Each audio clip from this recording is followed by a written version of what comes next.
Hello అండి, అందరికి నమస్కారములు. ఎందుకు మామిడి చెట్టు చూపిస్తున్నారని అనుకుంటున్నారా?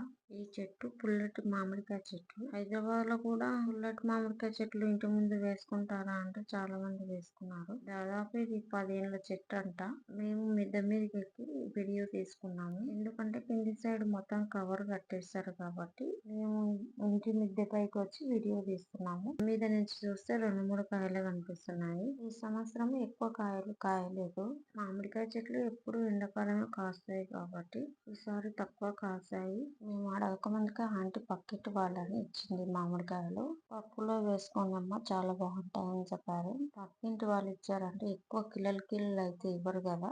ఇచ్చినవే తీసుకొని పప్పులో వాడాను. ఉల్లటి మామిడికాయతో చేసిన పప్పు అయితే సూపర్ గా ఉంటది.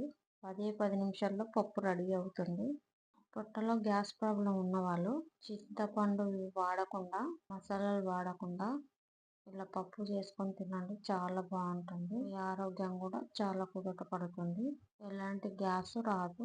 ఎప్పుడు దొరకవు కదా అని ఆలోచిస్తారు కదా. చేయాలని ఒక వీడియో చేసి పెడతాను. మీరు గ్లాస్ తో కొలిచినా సరే, పప్పు చిన్న గిన్నెతో కొలిచినా సరే, ఒక కప్పుకి 3 కప్పుల వాటర్ వేసుకోవాలి. 2 ఉల్లిగడ్డలు ముక్కలుగా కట్ చేసి వేసుకోవాలి. పుల్లటి మామిడికాయను ఒకటి తీసుకొని ముక్కలుగా కట్ చేసి వేసుకున్నాను. 1 స్పూన్ పసుపు, 2 స్పూన్ల కారం వేసుకోవాలి. జీలకర్రను చేతితో నలిచి వేయాలి. 1 స్పూన్ ఆయిల్ వేసుకోవాలి. కరివేపాకు పచ్చిగా ఉన్నది వేసుకోవాలి. కుక్కర్ లో వేస్తున్నాం కాబట్టి 3 విజిల్ వచ్చే వరకు ఉడకబెట్టండి. 3 విజిల్ల తర్వాత స్టవ్ ఆఫ్ చేసి మూత తీసి పప్పుని ఇలా రుబ్బుకోవాలి. పోప్స్ పెట్టుకోవాలి. 2 స్పూన్ల ఆయిల్ వేసి జీలకర్ర, ఆవాలు, పచ్చిమిరపకాయలు, వెల్లుల్లి, కరివేపాకు వేసి పోప్స్ పెట్టుకున్నాం కదా, పప్పులో వేసుకోవాలి. లైక్ చేయడం వల్ల మరికొందరికి రీచ్ అవుతుంది. సబ్స్క్రైబ్ చేయండి. మరొక మంచి వీడియోతో మళ్ళీ కలుద్దాం.